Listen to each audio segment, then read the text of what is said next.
और चलिए अब खबरें विस्तार से दिखाते हैं आपको। आंध्र प्रदेश में ऑक्सीजन की कमी से हादसा हो गया। अस्पताल में ऑक्सीजन की कमी से 11 मरीजों की जान चली गई। आपको बता दें कि अस्पताल तक का टैंकर पहुंचाने में 5 मिनट की देरी हुई। तिरुपति से रुइया अस्पताल की ये घटना बताई जा रही है। सीएम जगन मोहन ने मामले की जांच के आदेश दे दिए। बड़ी खबर, और लगातार इस तरह की कई खबरें पहले भी निकलकर सामने आई, लेकिन महज 5 मिनट की देरी में 11 मरीजों की जान चली गई। मामला गंभीर है। कई सवाल खड़े होते हैं। समय से पहले मांग क्यों नहीं की गई? समय से पहले अगर मांग की गई थी तो आपूर्ति क्यों सही समय पर नहीं हुई? ये तमाम चीजें हैं जो अब जांच के बाद स्पष्ट हो पाएंगी। खबर जबलपुर से। नकली रेमडेसिविर इंजेक्शन मामले में बड़ा खुलासा हुआ है। अपने ही अस्पताल के कोविड वार्ड में सरबजीत सिंह मोखा पाए गए हैं। पॉजिटिव होने की पुलिस को जानकारी मिली थी। वार्ड के बाहर पुलिस ने जवान तैनात किए हैं। पुलिस अब पूरे मामले की जांच पड़ताल कर रही है, तलाश में जुटी हुई है। पुलिस अपने स्तर पर कोविड टेस्ट करवाएगी। सीएम की फटकार के बाद चंद घंटों में ही गिरफ्त में आरोपी सरबजीत मोखा आ चुका है। 500 नकली रेमडेसिविर इंजेक्शन मरीजों को लगाने का आरोप है, जिसके बाद अब और ज्यादा एक्शन देखने को मिल रहा है।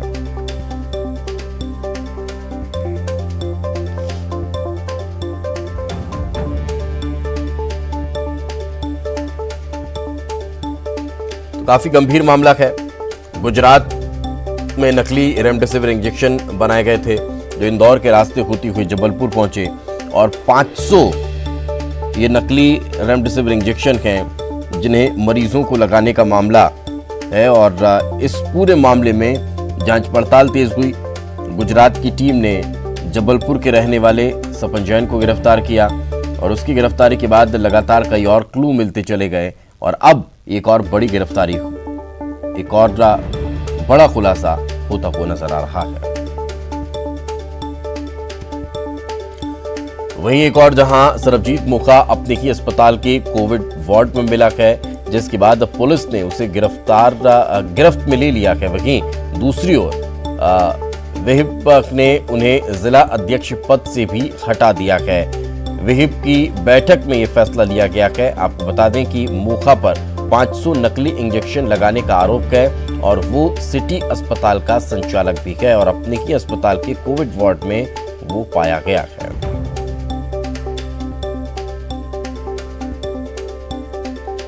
काफी गंभीर ये मामला है। कल सीएम भी जबलपुर दौरे पर थे, और सीएम की लगातार सख्त कार्रवाई के निर्देशों के बाद एक्टिविटी और तेज हो रही है। सीएम ने न्यूज 18 से भी एक्सक्लूसिव बातचीत में इस बात का जिक्र किया था कि इस तरह के लोगों को कतई बख्शा नहीं जाएगा। यहां तक कि इस तरह के लोगों को जानवर कहने से भी सीएम ने परहेज किया कि जानवर का भी अपमान हो जाएगा अगर इन्हें जानवर कहेंगे तो हैवान कहें, और इस तरह के हैवानों को बख्शा नहीं जाएगा। उनके खिलाफ कार्रवाई होगी, रासुका की कार्रवाई होगी। उनके जो जमीन है, प्रॉपर्टी है, उन्हें भी ध्वस्त कर दिया जाएगा। कोरोना पर मध्य प्रदेश में थोड़ी अब राहत भरी खबरें मिलना शुरू हो चुकी है। एक दिन में 10,000 के नीचे नए मरीजों की पुष्टि हुई है। 24 घंटे में 9,715 नए केस सामने आए हैं। 7,324 रिकवर कर पाए हैं। आपको बता दें कि जो रिकवरी रेट है उसमें भी वृद्धि हुई है। पॉजिटिविटी रेट भी अब थोड़ा कम होता हुआ नजर आ रहा है। कल तक 16 था, तो अब 15.8 हो चुका है। साप्ताहिक वृद्धि दर में भी कमी आई है। सीएम शिवराज सिंह चौहान आज एक बार फिर दोपहर में 3 बजे समीक्षा करने वाले हैं। कोरोना के हालातों पर मंथन होगा, और आगे की क्या स्ट्रेटेजी हो सकती है उस पर भी विचार विमर्श किया जाएगा।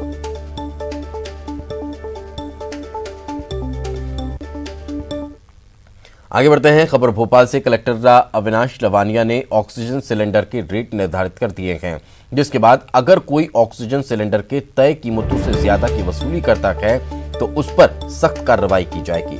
तय कीमतों के मुताबिक 7 क्यूबिक मीटर के 500 रुपये और 10 क्यूबिक मीटर के 650 रुपये से ज्यादा की कीमत नहीं ली जा सकेगी। कीमतों में थोड़ा बहुत परिवर्तन जीएसटी के चलते हो सकता है, लेकिन वो भी बहुत कम होगा।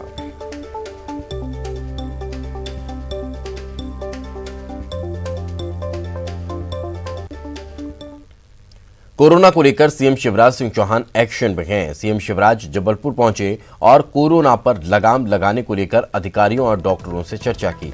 सीएम का कहना था कि मध्य प्रदेश में पॉजिटिविटी रेट कम हुई है और ये राहत की बात है। सीएम ने जानकारी दी कि सरकार की कोशिश है कि कोरोना की चेन को तोड़ा जाए ताकि महामारी पर लगाम लग सके।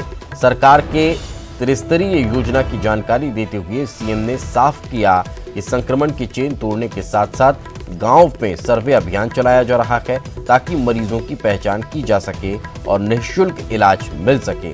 सीएम ने यह भी साफ कर दिया है कि वैक्सीनेशन पर सरकार का पूरा ध्यान है, वहीं मरीजों को बेहतर इलाज मिल सके इस लिहाज से जबलपुर में बेड की संख्या बढ़ाई जा रही है। सीएम ने ब्लैक फंगस को लेकर विशेषज्ञों की कमेटी बनाने की बात कही है, साथ ही तीसरे लहर के लिए पहले से तैयारी करने पर जोर दिया है। सीएम ने यह भी साफ कर दिया है कि दवाओं की कालाबाजारी कर रहे लोगों को किसी भी सूरत में छोड़ा नहीं जाएगा।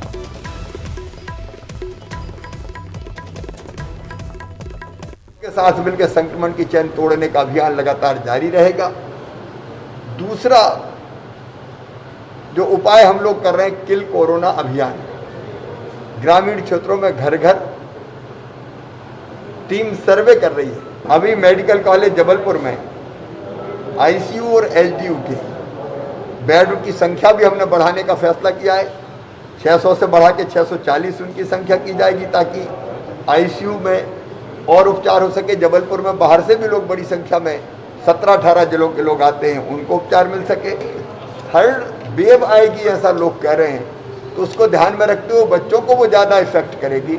हमने प्रदेश स्तर पर थर्ड वेव के मुकाबले के लिए क्या करना चाहिए एक कमेटी बना दी है, लेकिन ये ज़्यादा बच्चों को असर करेगी, इसलिए हमने तय किया कि मेडिकल कॉलेज में भी बच्चों के इलाज के लिए कोविड के अलग से बिस्तरों की व्यवस्था की जाएगी। पूरे प्रदेश में मैं निर्देश दे रहा हूँ। हम जगह मेरे निर्देश है, यहाँ भी गड़बड़ मिलेगी, शिकायत होगी। शिकायत केवल यहाँ नहीं, शिकायत भोपाल में भी एक कमेटी बनाई, लेकिन जो गड़बड़ कर रहे हैं वो हैवान है, उनको नहीं छोड़ेंगे। गृह मंत्री नरोत्तम मिश्रा ने कहा कि प्रदेश में कोरोना के मामलों में तेजी से सुधार हो रहा है। पॉजिटिविटी रेट भी घटाने की कोशिश की जा रही है। संक्रमण की चेन को तोड़ने की सरकार की पहली प्राथमिकता है। 99% मरीजों को मेडिकल किट उपलब्ध कराए गए हैं। साथ ही कालाबाजारियों को सख्त लहजे में चेतावनी देते हुए नरोत्तम मिश्रा ने कहा कि ब्लैक मार्केटिंग वालों के खिलाफ रासुका की कार्रवाई की जा रही है। साथ ही ऐसे लोगों के मकान, दुकान सब जमींदोज कर दिए जाएंगे। राहुल गांधी पर बोलते हुए मिश्रा ने कहा कि न तो राहुल गांधी और न ही कमलनाथ फील्ड में जा रहे हैं, दोनों को ही जमीनी हालात की जानकारी नहीं है। प्रदेश अब काफी सुधार की दिशा में कोरोना की तरफ है। आज भी हमारे एक्टिव केसों में काफी कमी आई है। जहां पहले हम 7वें नंबर पर देश में हुआ करते थे, आज 15वें नंबर पे आ गए।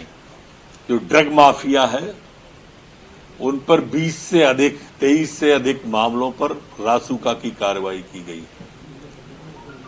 सरकार पूरी सख्त है। ये माफिया कहीं के भी हो, महाराष्ट्र के, गुजरात के या कहीं से भी इस तरह का लोगों के जीवन के साथ में इस आपदा के वक्त खिलवाड़ करेंगे तो अकेली रासुका की कार्रवाई नहीं करेंगे। जो माफियाओं पे कार्रवाई की, जो पत्थरबाजों में कार्रवाई की, इनके मकान, दुकान, सामान सब नष्ट करेंगे और ऐसे लोगों पर, ड्रग माफियाओं पर सख्त कार्रवाई करके ये संदेश देंगे कोई हिम्मत नहीं करे मध्य प्रदेश के लोगों से जीवन से खिलवाड़ करने का। ये शिवराज सरकार है, यहाँ कानून का राज है। अब इतना बड़ा नेता अगर तुकबंदी इस दौर में भी करेंगे, पीड़ा तो होगी हमारे मन को। किसी एक भूखे को रोटी खिला देते, अच्छा लगता। और उनके अनुयायी सारे हैं कमलनाथ जी तक। जैसे वो ट्वीट करते हैं ऐसे वो ट्वीट कर देते हैं। न वो फील्ड में जा रहे, न ये फील्ड में जा रहे, न इनको सेवा से कोई मतलब है, न उनको है। सिर्फ कमियां निकालना, ये एक कांग्रेस ने अपना धर्म माना है। सीहोर जिला कोविड प्रभारी मंत्री विश्वास सारंग लगातार जिले पर अपनी नजर बनाए हुए हैं। इसके मद्देनजर मंत्री सारंग दूसरे दिन आष्टा तहसील पहुंचे और किल कोरोना अभियान का जायजा लिया। इस दौरान मंत्री कोविड सेंटर में भर्ती मरीजों से मिलकर उनकी समस्याएं सुनते नजर आए। मंत्री सारंग ने अभियान के लिए जनता का भी समर्थन मांगा है और कोविड नियमों के पालन की अपील की है। निजी अस्पतालों की मनमानी वसूली पर सख्त कार्रवाई की बात करने के साथ ही मंत्री ने अस्पतालों के लिए आवश्यक उपकरण जल्द उपलब्ध कराने की बात कही है। हमें किसी को भी हतोत्साहित नहीं करना। कोरोना का इलाज केवल और केवल कोरोना प्रोटोकॉल का ध्यान रखना है।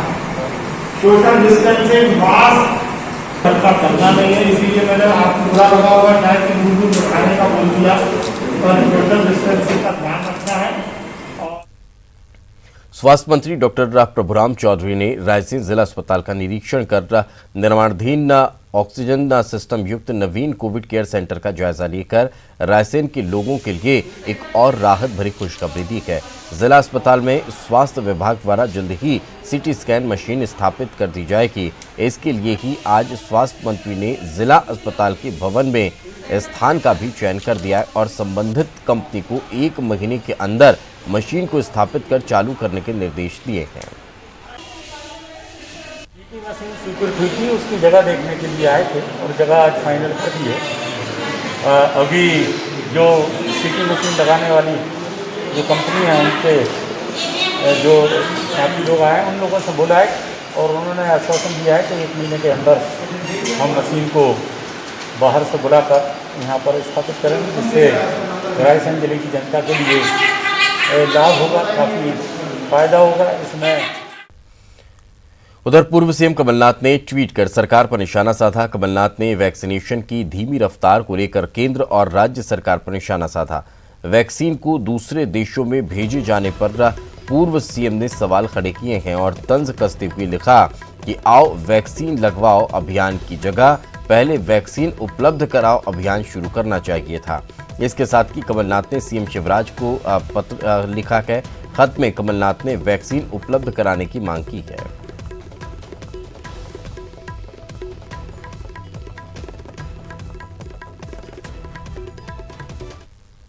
सतना के रैगांव से बीजेपी विधायक का जुगल किशोर बागरी का भोपाल के चिरायु अस्पताल में निधन हो गया। जुगल किशोर का निधन हार्ट अटैक से होना बताया गया है। बागरी पोस्ट कोविड की समस्या से जूझ रहे थे। सीएम शिवराज सिंह चौहान ने भी जुगल किशोर बागरी के निधन पर दुख जताया है। जुगल किशोर बागरी मध्य प्रदेश सरकार में पूर्व मंत्री भी रह चुके हैं।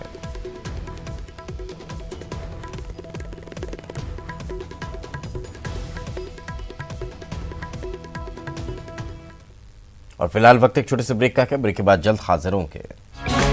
ब्रेक के बाद एक बार फिर आपका स्वागत है। खबर ग्वालियर से है।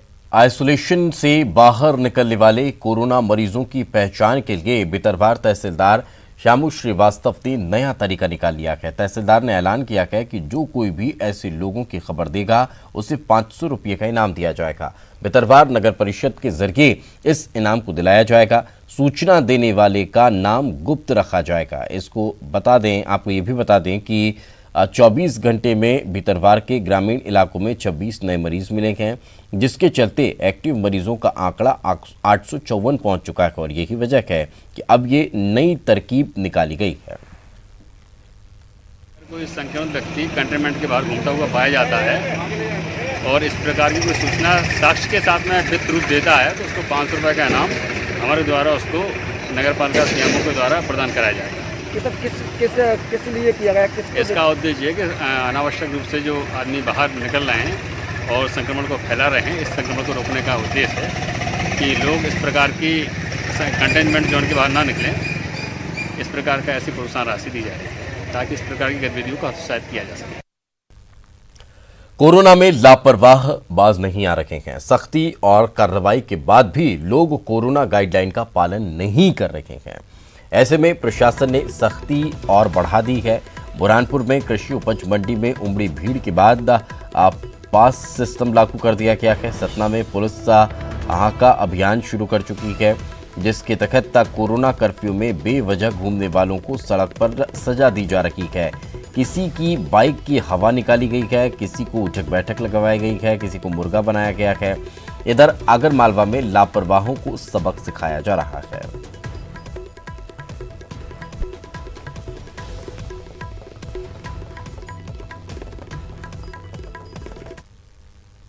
उज्जैन में कोरोना संक्रमण की रफ्तार कम होने का नाम नहीं ले रही है। इसके बावजूद भी लोग हैं कि मान नहीं रहे हैं।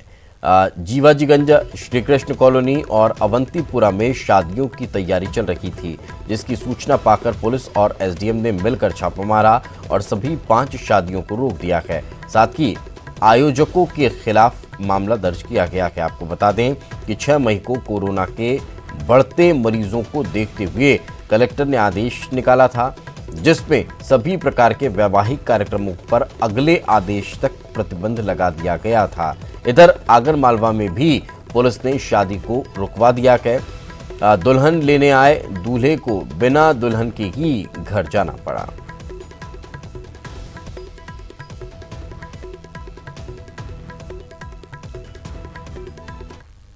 कोरोना मरीज का हौसला बढ़ाने और मानसिक तनाव को दूर करने के लिए देश के अलग अलग शहरों के अस्पतालों से कहीं डांस तो कहीं गाना गाकर उनके मनोबल को बढ़ाने की तस्वीरें सामने आ रही हैं। ऐसी ही एक तस्वीर इंदौर के विजयनगर क्षेत्र के C3 अस्पताल से सामने आई है, जहां पर कोविड मरीजों को मानसिक रूप से स्वस्थ रखने और वायरस से लड़ने के लिए गाना गाकर उन्हें हिम्मत और उनका हौसला बढ़ाया जा रहा है।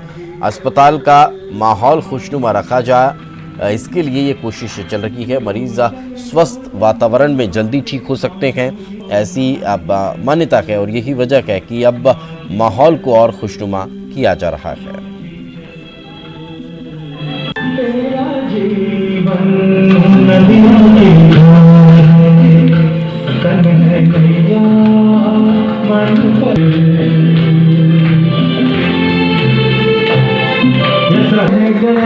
सामने है कल माझी चल, माझी चल,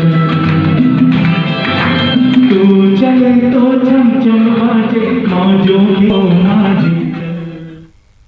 और इसी के साथ इस बुलेटिन में फिलहाल इतना ही। खबरें लगातार जारी हैं।